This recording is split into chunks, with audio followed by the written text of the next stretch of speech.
Everyone, welcome to this meeting of the Wooddale Community Development Commission. My name is Jamie Ochoa, and I am the chairman for this Wooddale Community Development Commission. Ms. Secretary, can we do a roll call, please? Yes. Mr. Ochoa. Here. Mr. Babowitz. Here. Ms. Rudnicki. Here. Mr. Parenti. Here. Mr. Peterson. Mr. Tao. Here. And Ms. Zadko is absent. The CDC has a quorum present. We'll move on to business items. First item is we need a motion to approve the meeting minutes from November 18, 2024.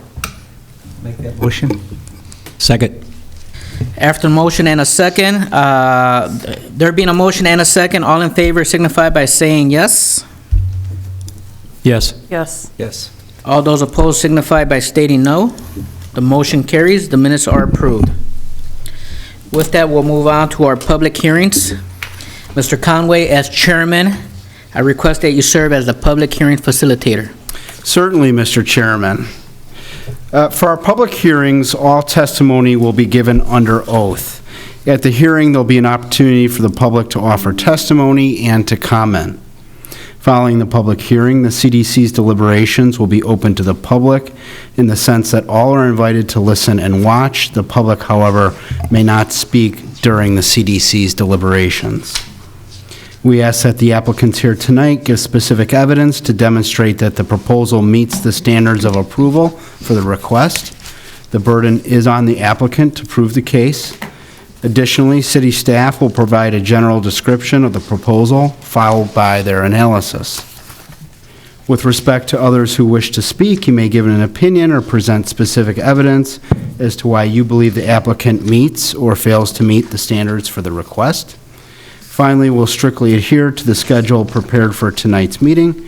However, those wishing to submit evidence and testimony will be afforded sufficient time within which to do so.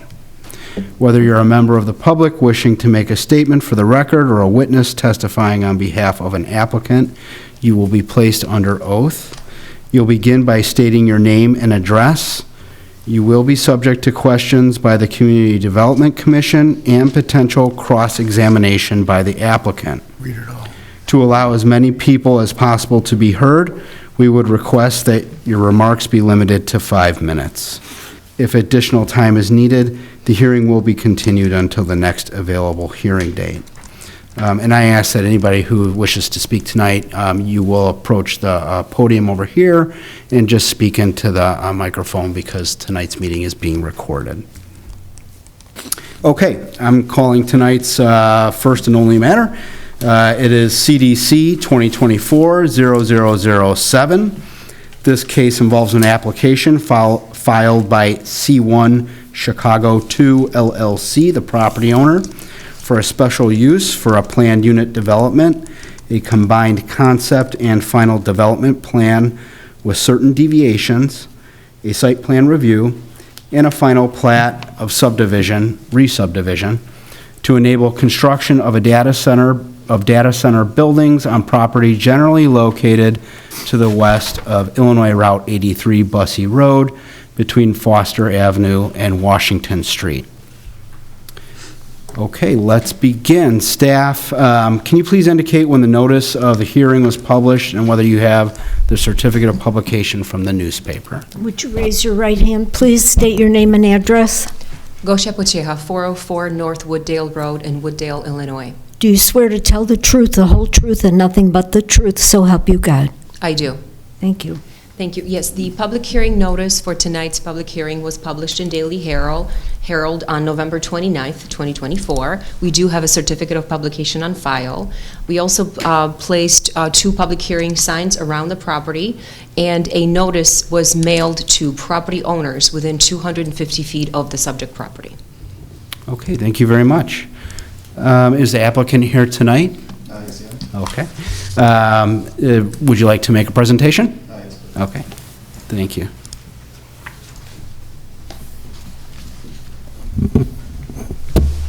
And you raise your right hand, please. State your name and address.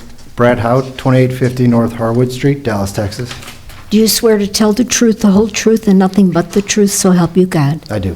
Thank you. Thank you, and good evening, everyone. Appreciate the opportunity to come back here and provide you with some details surrounding this latest request for site plan approval, provide you with some updates on the project in general, and then would be happy to answer any questions that you might have about the project as well. So just a quick refresher, location overview. So frontage is largely on Route 83.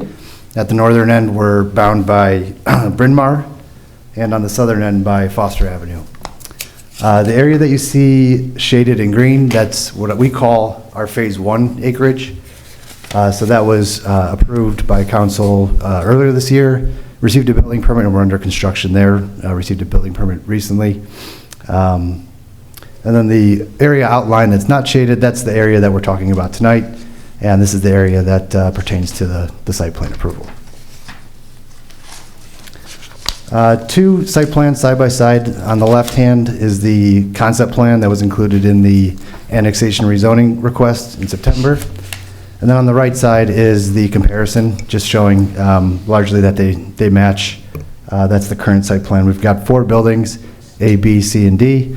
Buildings A, B, and C are each about 285,000 square feet. Building D is around 132,000 square feet. So overall, just under 1 million square feet total shown in the site plan. As a matter of comparison, our nearest stabilized campus is in Aurora, Illinois. That campus is around 400,000 square feet. And just to highlight kind of the economic development impact of that project, just focusing on utility taxes alone, that campus, we pay $90,000 a month in utility taxes, roughly over $1 million a year.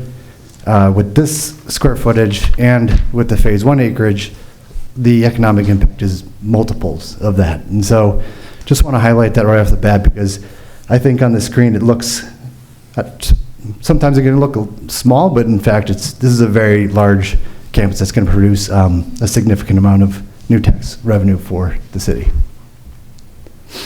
I wanted to highlight setbacks. I know that's a concern, certainly. We're 161 feet from the property line on Route 83, and then on Foster, 115 feet. Within these setback areas, I wanted to highlight the landscaping. So on Route 83, we have a single row of trees, and this will be demonstrated as well in a rendering that I'll show. But a single row of trees on 83, and then you got 2 rows of interior parking landscaping. On the Foster side, it's a little bit, let's say, bulked up. The city's been very diligent about making sure that we had adequate landscaping, particularly on the Foster side. And so you'll see it's a little bit denser down there. And this is an illustration of that as well. So if you're on Foster Avenue, and this is the Foster frontage leading over to Spruce, you can see within the city right away, there's roughly 15 trees just in that line alone. On the other side of the sidewalk, there's another 10 or 11 trees. And then you get to the first row of parking islands, and there's 6 trees there, followed by the 4th row, which is around 8 trees. So almost 40 trees in this frontage alone here along Foster before you even get to the building, obviously. And so we want this to be an attractive, streetscape and feel like a campus, feeling like it should, and obviously provides the screening as well from the building. Facades, these are largely going to look similar to what was approved earlier this year. There is one notable change, and it's at the top of the building. We talked about noise associated with data centers, and at the start of this year, during that approval process, we had promised to do a noise modeling study to demonstrate what the projected sound levels would be from the project and how we would attenuate those.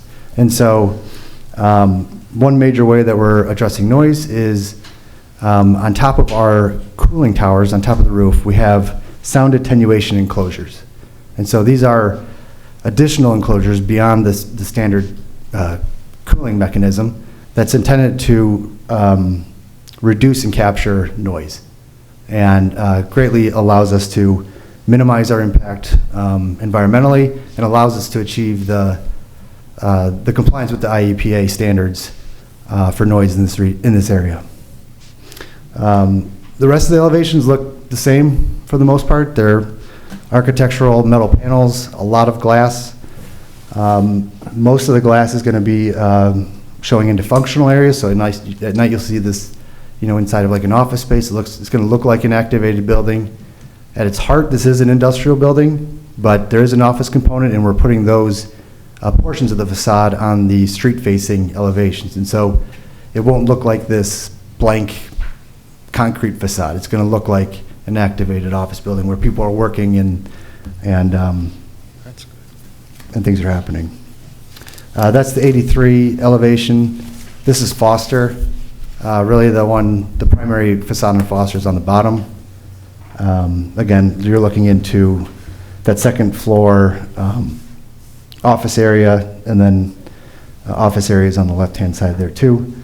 The other two elevations are more from the side. The one side you would never see from a public right-of-way. The other you might see from Spruce Avenue.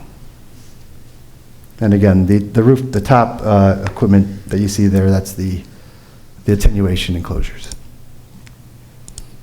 This is an aerial view, so rendering, just to give you a better perspective of the entire campus. So I've just been focusing so far on the area that's south of that detention pond in the middle there. But at the top right-hand corner, that's Bryn Mawr. At the bottom left is Foster. So this gives you an idea of what the entire campus looks like. In terms of setback, you can see on the Foster side, visually what the setback looks like, and just compare it to some of the surrounding industrial properties. We're actually further back than what's further on down the road there. This is another perspective. This is just looking straight at 83. That long building is Building A. And just another perspective. Obviously, with both of these views, you would never experience the project in this manner unless you were in a helicopter or maybe flying, a small plane over the site, but it does provide that perspective. This is the 83 facade of that long building. The one thing that's not shown is landscaping. So we did this to give you an idea of what the materials look like. Obviously, you would have the row of trees that I highlighted before. You would have the parking islands would have trees, and there would be shrubs as well along the frontage. But this gives you a sense for what this primary facade looks like on 83. I'm going to share some line of sight drawings so you can see. I think with the addition of the attenuation enclosures, there could be a concern about what you would see from the street with these enclosures on top of the building. The enclosures are on top of the building, but they're set back from the primary roof line. And so if you're standing back and looking at this building, those enclosures aren't going to be in your face, per se. They're going to be set back, but you're still going to see, at least on the 83 side, just a sliver of those enclosures. And it's shown here on this rendering, and you can kind of see them at the top. And I've got a line of sight drawing that will show that further as well. This is that line of sight diagram we're talking about. So basically you stick a person, at 3 points here, one on the right-of-way side, on the east side or west side of 83, put someone kind of like in the middle of the road, and then someone on the east side of 83. And so when you're on the far side of 83, you would see just that little sliver of the enclosure, which is, this really demonstrated as a setback from the roof line. So really kind of in the center of the building footprint. This is Foster, same kind of study. It's a more condensed right-of-way, right? So it's not as wide. So all the sight lines are more, just more, I guess, you have less room to work with in terms of blocking out the view of the attenuators, but you can see you're not actually going to experience the attenuators on the Foster side given the angles here.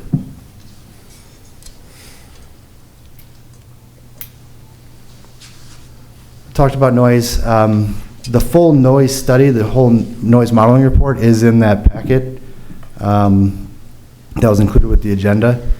I'll just summarize kind of the two main things that we incorporated to make sure we're meeting the standards is one, the attenuators, which I've talked about a lot already. That's a significant investment on our part.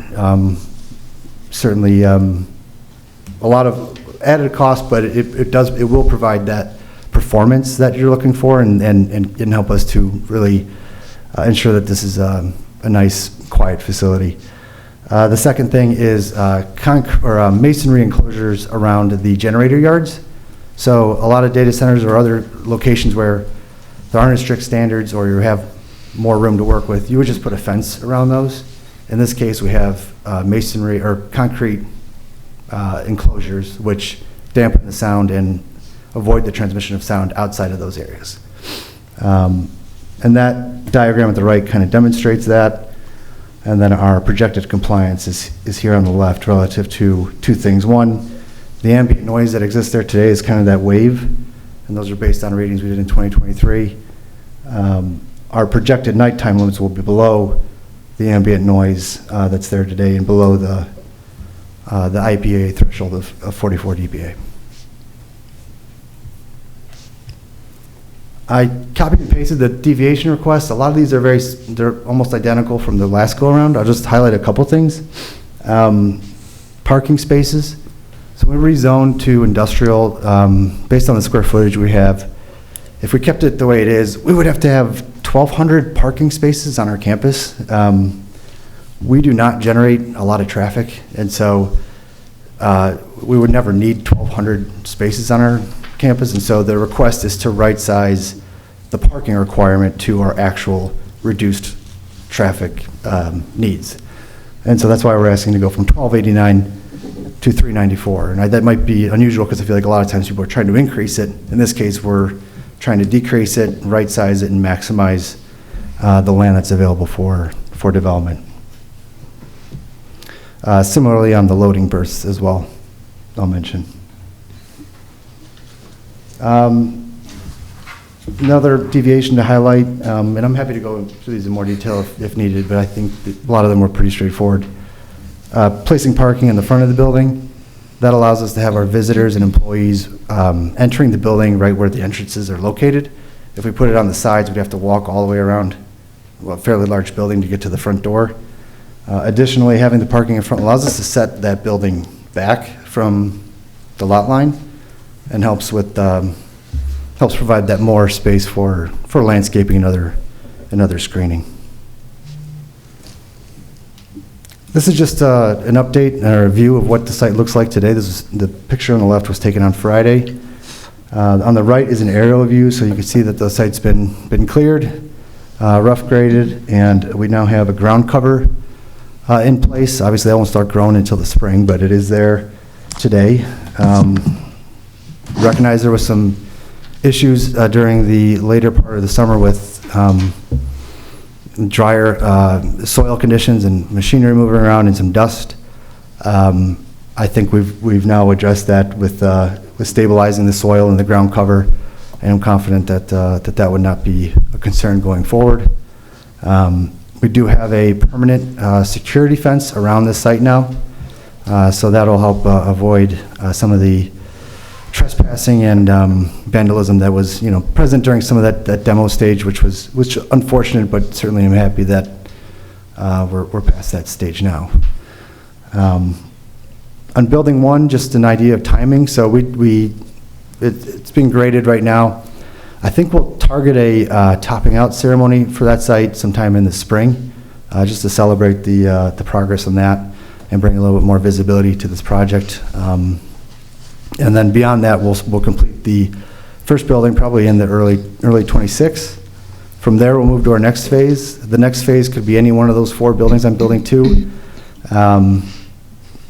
Without getting into too many details, it just depends on which footprint makes the most sense for the business needs going forward. But the plan is obviously to build out the entire campus over the next 5 or 6 years and have a completed campus.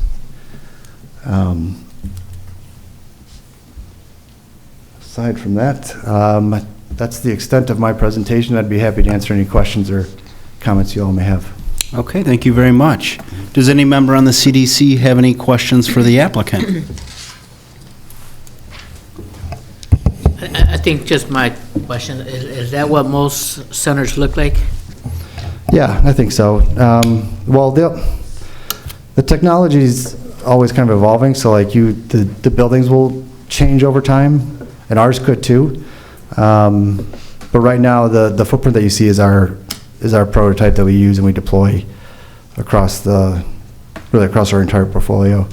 And that's a 2-story building, the 285,000 square foot kind of footprint. That's what we work with, and it's just kind of building blocks off of what you saw there. Okay. Are there any other questions that the CDC members have for the applicant? Okay, thank you very much. Thank you. Does staff have a presentation? Yes. Okay. Thank you. Just pull. Oh, give me 1 second.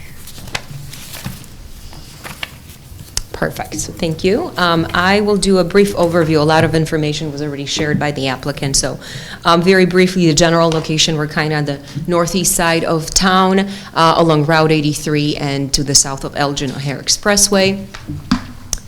A little bit of background on this property as we talk about Bryn Mawr projects and Cyrus One projects. So technically, we refer to this project as Bryn Mawr Phase 3, which was a third phase of redevelopment of that entire, what used to be a residential subdivision in unincorporated DuPage County. This is a second project for Cyrus One. So you're familiar, a couple months ago, we've had a number of approvals that were granted for the first phase of Cyrus One, which included Building 1, as Brett mentioned, is currently under construction. And then there is a space for building number 2 in that phase. What is in front of the CDC Commission tonight is essentially phase 3 of the Bryn Mawr project, but it's the next phases of the Cyrus One project, which include 4 additional data centers. The subject property has gone through public hearings before. We did have the initial annexation and rezoning of 63 of these properties back in January, and then in March, additional 7 were annexed. So as of right now, the property consists of 70 individual properties. We have an approved preliminary plat of subdivision, and the idea is that all of these will be consolidated into one lot. All of the public right-of-ways have been vacated, so that document's already been approved. Just looking closer at the location map, again, it's generally located to the west of Route 83, and we're between Foster Avenue on the south side and then the properties that are to the north of Washington Street. The total property is about 42 acres in size, and as was mentioned before, the single-family residential structures that were on site have already been demolished. Looking at zoning, the property was already rezoned to I-1, which is our industrial zoning district. The property is generally located among other existing residential zoning. So we have I-1 to the north and to the west. Across the street from Route 83 is Bensonville, that is also zoned industrial. And we do have the residential component to the south of Foster over here. I do want to point out this little corner is actually zoned R3 and C2. It's actually mostly commercial. Mostly commercial properties. I believe there's a gas station and a fast food restaurant, but those fall under the village of Bensonville. The comprehensive map, the future land use map in our comprehensive plan from 2018 already identified that this entire area as potential for industrial redevelopment, and this is something that was noted for pretty much the entire area. So this project is, excuse me, in line with the future land use map of our comprehensive plan. A little bit on the proposed site plan, just to recap, we do have the 4 buildings. There is, as was mentioned, a little bit over 1 million of total square feet of area between the 4 buildings, and we have 394 parking spaces in the entire campus on the south side of the project. The renderings that we've seen before, exactly the same. So this is Route 83, this is Foster. This is that commercial corner with the gas station and fast food restaurant. This area, sorry, this is not working. To the north is the building 1 that's currently under construction. This is the future building number 2, which will have to come back in front of CDC for final PUD approval. And this over here is the Nippon building, which was one of the first developments in the area. So this is the subject property that is in front of you at the public hearing today. And along Foster, you can see this setback that was mentioned before, and the fact that the existing industrial building is a lot closer to Foster than this proposed elevation. This is just another view that we've seen. This is Route 83 and Foster. And this one does show some of the landscaping. In terms of the review of the project, we do require the applicant to submit engineering plans.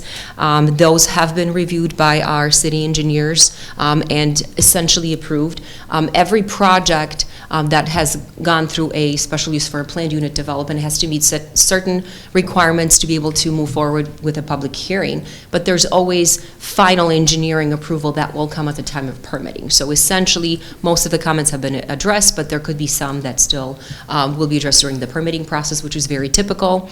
The detention for this site, which is required based of the number of the square footage of the impervious area, will trigger the requirement for detention, and that will be handled mostly by the above ground detention basins that are throughout the site. I believe there's 4 of them.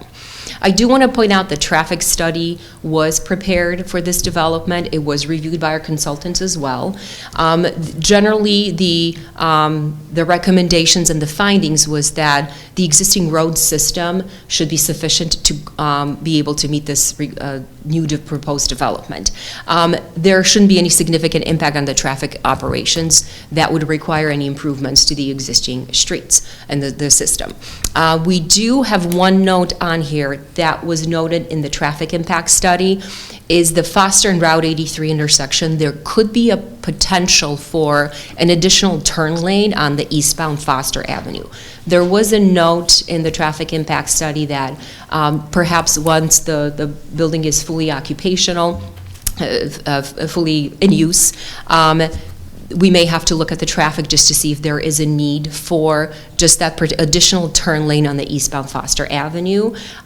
This isn't something that necessarily has to be done right now because it really depends how the building will operate. So what we proposed is we added a condition to the special use approval that essentially states that it's written in your memo, but the idea is that within 1 year of completion of the last building, the developer may have to sort of revisit this to see if any improvements are needed.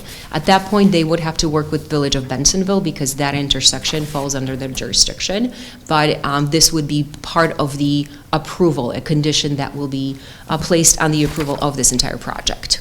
I do want to point out that and let me actually go back. I apologize. I skipped over that a little bit. Looking at the site plan, I wanted to talk about access to the site. Oh, I'm sorry. I moved back a little bit too far. So there will be 2 access points to this particular property. The first one will be a driveway that connects the first phase of the Cyrus One project to the one in the south. So this will be an internal driveway. So someone would have to access the site from Bryn Mawr, and then just kind of keep driving on this driveway. The entire campus will have a security fence around it, so this will be very secure facility, but anyone who needs to access these employees will be able to just drive from Bryn Mawr all the way down to access these buildings.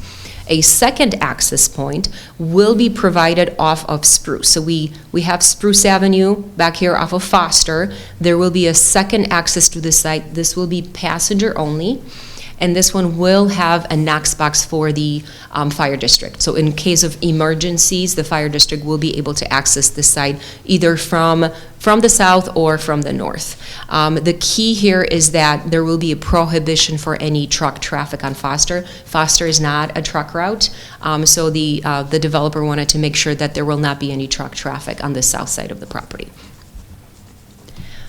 I'm just going to move forward a little bit on the traffic. So in terms of the compliance with the UDO, listed on this slide are essentially the requests that are in front of CDC today. So we have a special use for planned unit development with deviations. The applicant is requesting a combined concept plan and a final plan, which is very typical for the projects that we've seen. And the deviations we'll cover in a second, but they were outlined by the applicant, and they're also in the memo.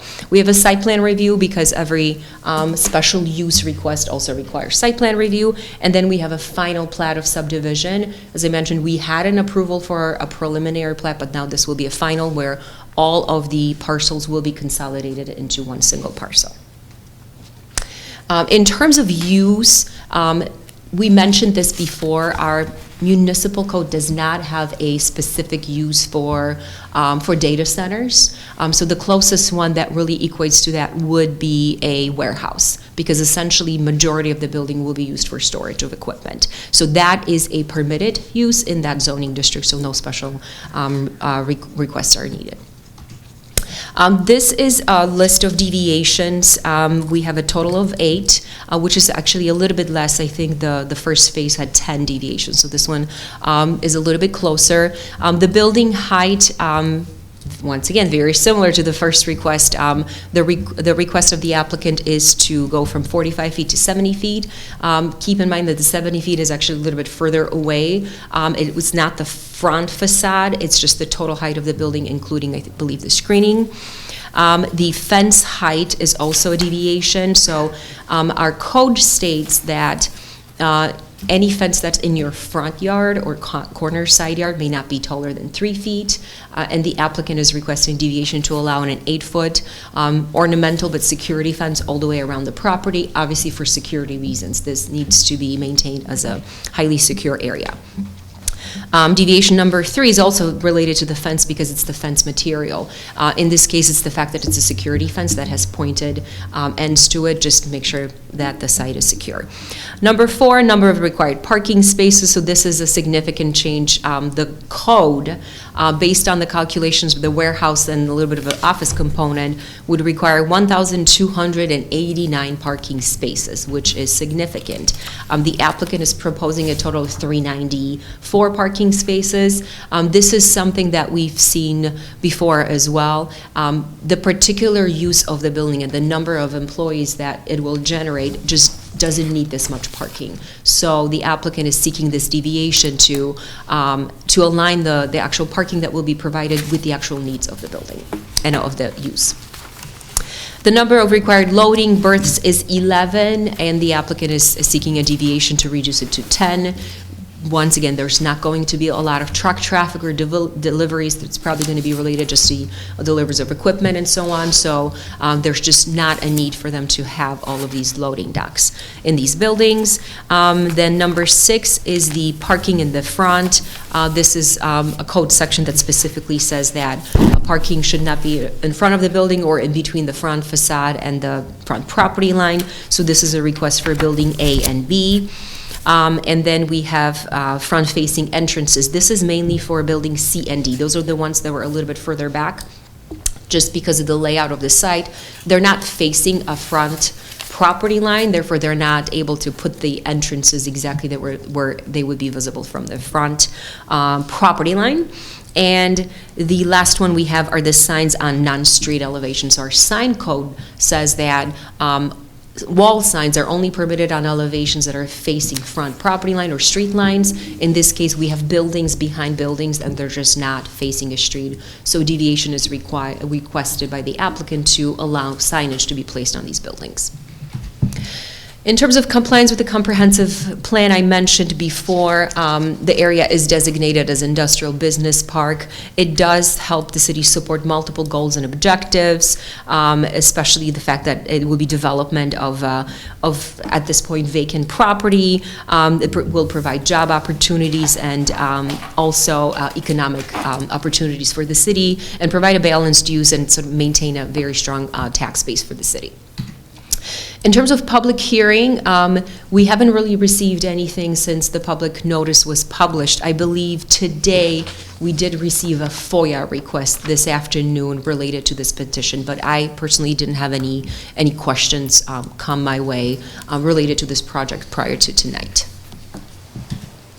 And lastly, city staff recommends that Community Development Commission recommend approval of the petition, as we find that it is consistent with the comprehensive plan and with the UDO.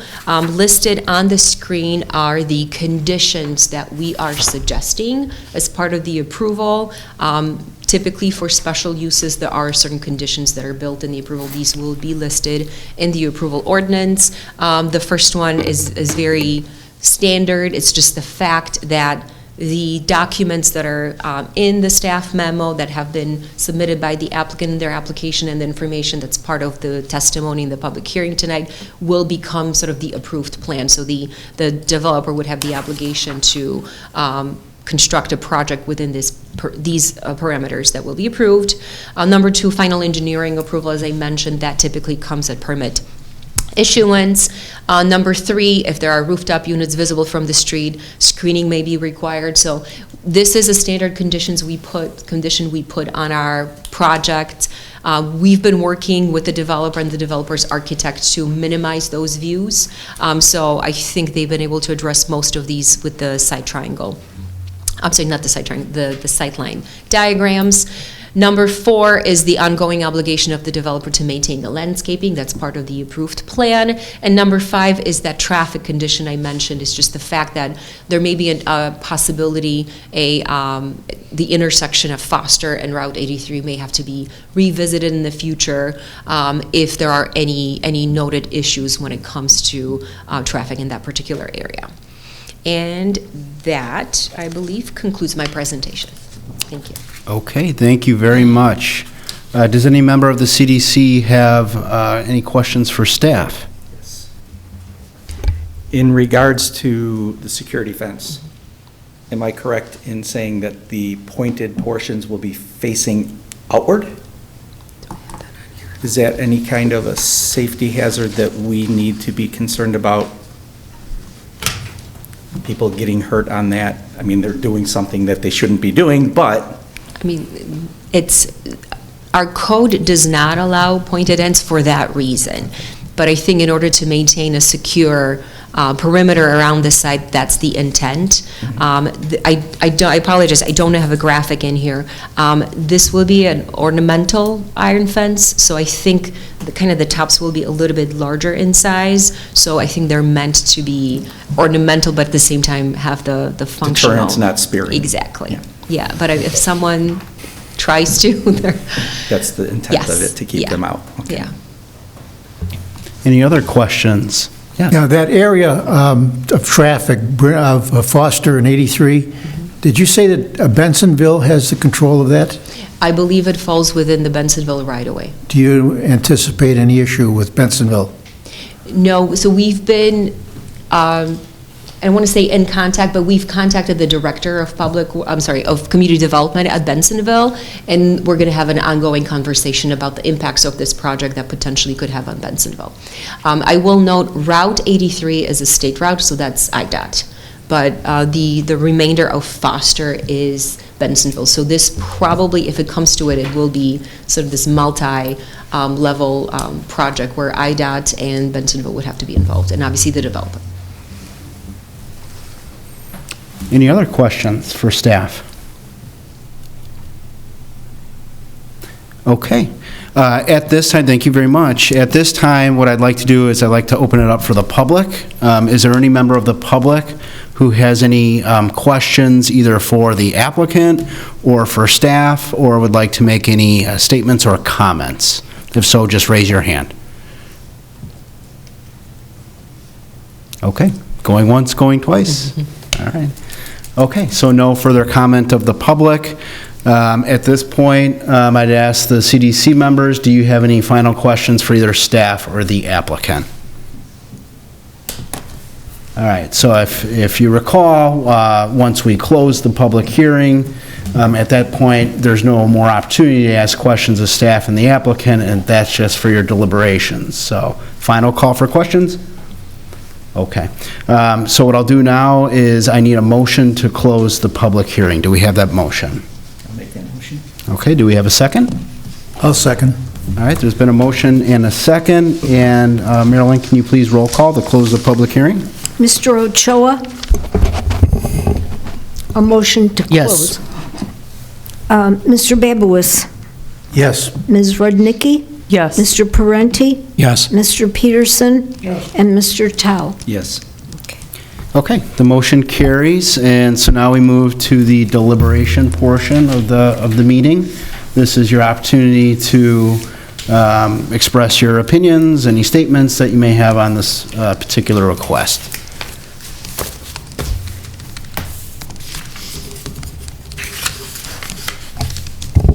I just think this is very cool to have this center here in our home of Wooddale. Very, very cool, very beautiful building. I'm excited. Okay. Yeah, I second that. It's great, and a nice building, nice area, and it's going to look great. Okay, any other comments, statements? Okay, so what we'll do now is we'll move to the vote portion. So we have, as we usually do with our zoning requests, very lengthy motions. Just as a reminder, if you are in favor of this proposal and recommending it to the city council, at the end of the motion, you would vote yes.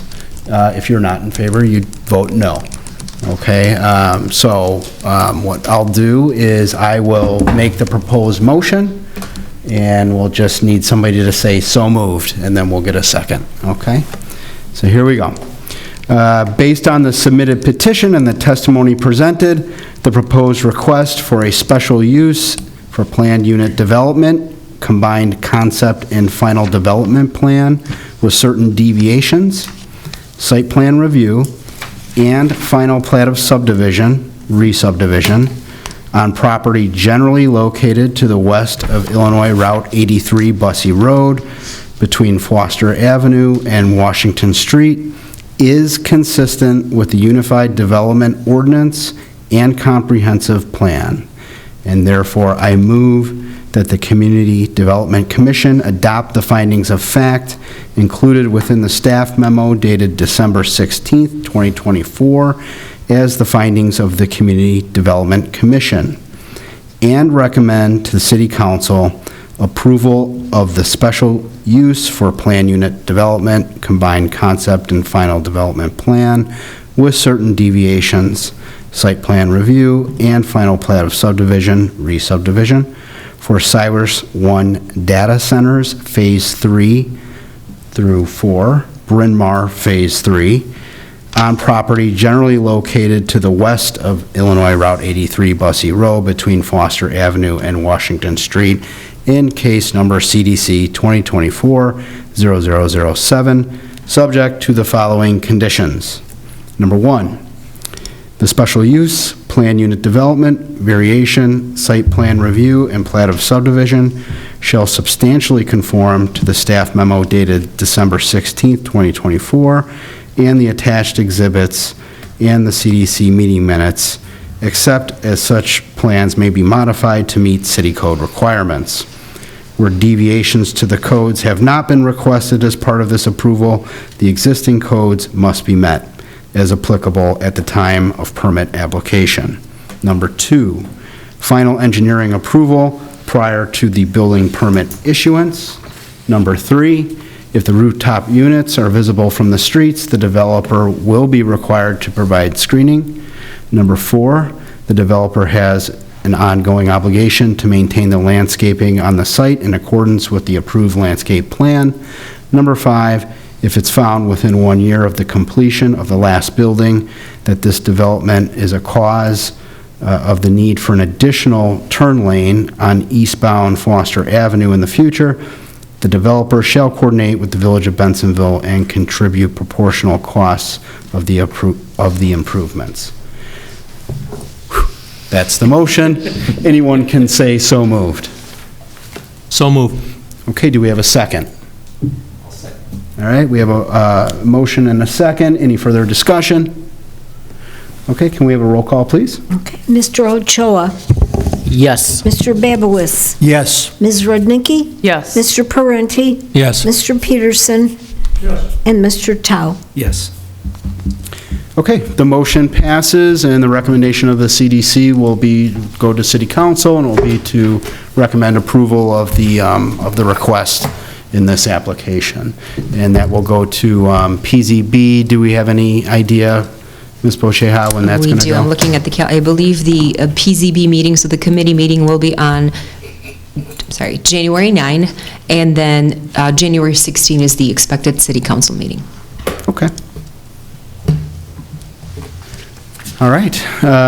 So that concludes tonight's matters. I will cede the floor back to you, Mr. Chairman. Thank you, Mr. Conway. With that, we'll move on to, with the agenda. Is there any report from staff? Yes. I do have a very brief report. Last month, we did a couple of the project updates. What I wanted to do today, since this is our last meeting in 2024, I kind of wanted to give you an overview of all the projects that you've seen. So we've had 20 different cases come in front of CDC over the last 12 months. We had 10 CDC meetings in 2024. Majority of the cases that you've seen were actually special uses requests. We had 5 special uses, 3 PUDs, there were text amendments and variations. So I think I just wanted to see this was definitely a lot of work, and I wanted to thank you for your time, and especially with the season right now, we wanted to wish you happy holidays and all the best, and we look forward to working with you in the year 2025. So we do have a meeting. I think everyone here deserves a round of applause. Thank you. Thank you. This was a lot of projects, and we appreciate all the feedback and the questions that come up. So it's greatly appreciated. There's a lot of projects and a lot of successful stories. We do have a meeting coming up in January, so be on the lookout right after the holidays. We're going to probably have another petition coming, and we may have something for February as well. So we're definitely going to start the year with additional projects. So thank you again. Well, right back at you guys. Well, we need a motion to adjourn so we can get on with our holiday season. Motion. There being a motion and a second, all in favor signify by saying yes. Yes. All those opposed signify by stating no. The motion carries. This meeting is adjourned.